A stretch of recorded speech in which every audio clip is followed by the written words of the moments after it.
In this week's episode of Talking About Orks, we're going over Killa cans. And Killa cans are one of my favorite units that Orks can put on the table. Unfortunately, the Codex has just taken them to a point where they're almost unplayable. So a Killa can contains one Killa can and go up to 6 in a unit. Each can is equipped with either a big shooter, a rocket launcher, Grotzuka, or Scorcha. And all those, they vary from 5 points to a big shooter up to, I think it's 17 for the Grotzuka, or 12 for the rocket launcher.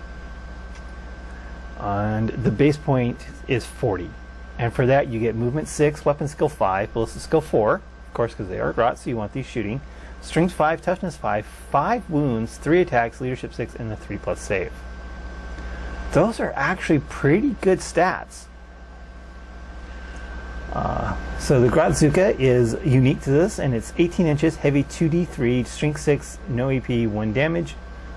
Again, it's heavy, and there's no exemption from moving and shooting heavy weapons, so the Grotzuka has definitely taken a notch down from where it was when it first came out. Because when the Grotzuka first came out, it was an amazing gun, and you took it. It was a default weapon for Killa cans because it was just that good.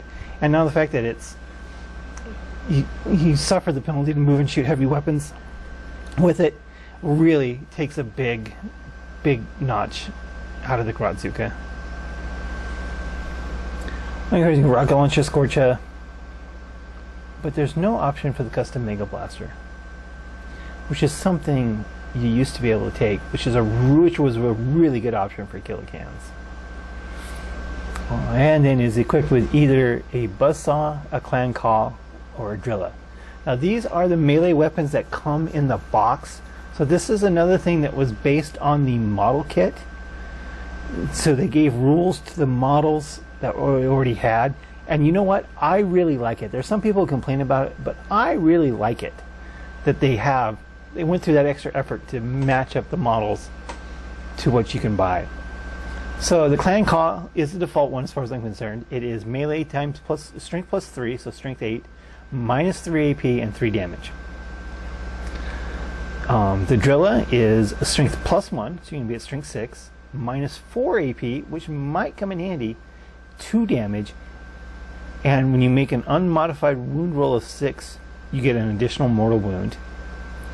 And the buzzsaw is strength plus 2, so you're at strength 7, minus 2, 2 damage. So it's almost as good as the clan claw, except you get an extra attack.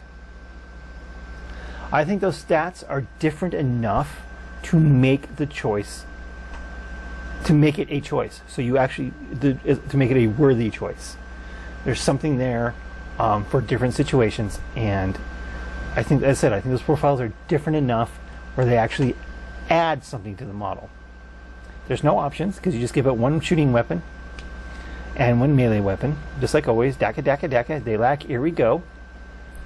Scragum. Add 1 to the attack characteristics of models in this unit while it contains 3 or more models.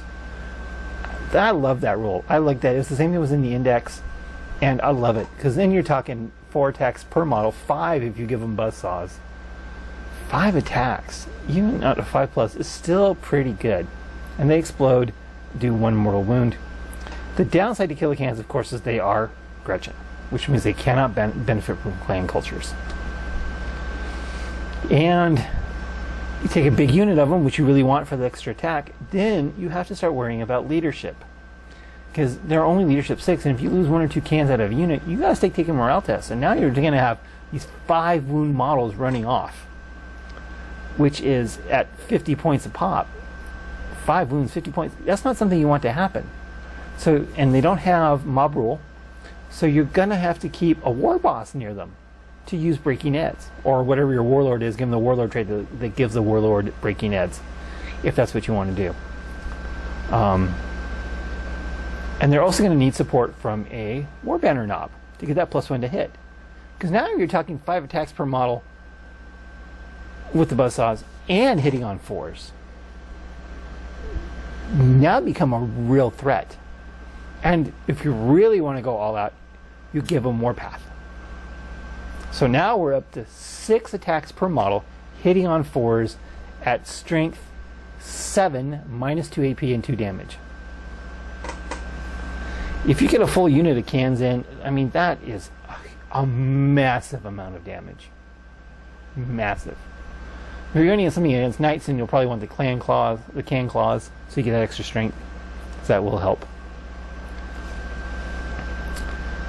So Killa cans have a lot of tricks. They can be buffed up really, really good with some characters, with some character action nearby. I said you don't have the war boss for leadership, the war banner for the +1 to hit, and the weird boy, you give him +1 attack, and hitting on 4s on their way in with their shooting weapons, rockets. 6 rockets hitting on 4s is pretty good odds of doing some damage. But again, they suffer from the lack of a culture. And that's the one thing, one of the biggest changes I would like to see is that Killa cans get an exception to the grot rule in this codex. We'll give them a rule that says crazed grots or something. Say at the beginning of their turn, each model in this unit can benefit from the clan culture, but if you do roll a d6 on a 2+, the unit suffers d3 mortal wounds. Something like that. Or a suggestion I heard on Reddit is that if you have a runt herd nearby, the runt herd should grant a Gretchen unit clan cultures, which would give you a reason to take runt herds. Maybe not mech guns, because mech guns with cultures are just completely broken. But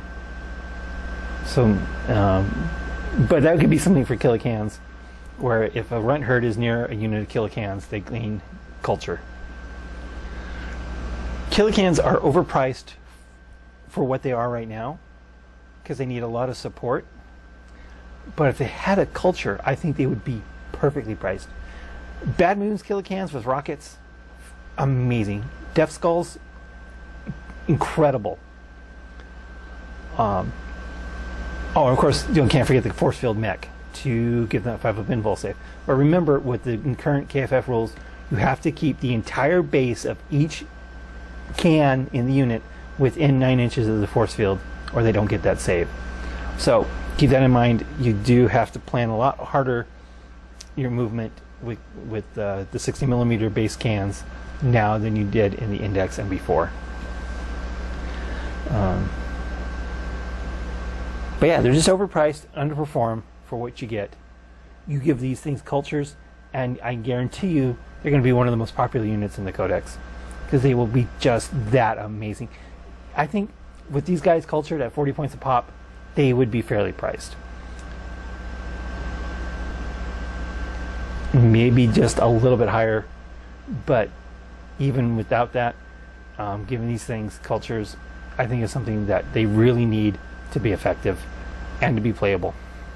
Right now they're just kind of fun. But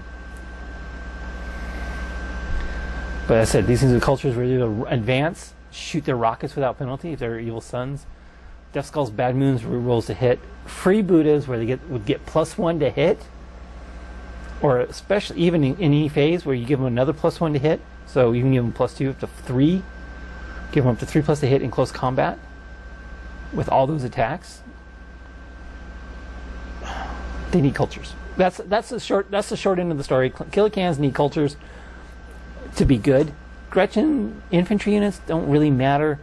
Mech guns would be absolutely broken with clan cultures, but Killa cans are probably the only exception to the rule where I would really be rooting for that over more than anything else. So let me know what you think about Killa cans in the comments below. Thanks for watching. Thank you for watching this episode of Talking About Orcs. Please subscribe and hit the bell button for notifications for new Talking About Orcs videos every Wednesday, new battle reports every Friday, and hobby videos whenever I can. Thanks for watching.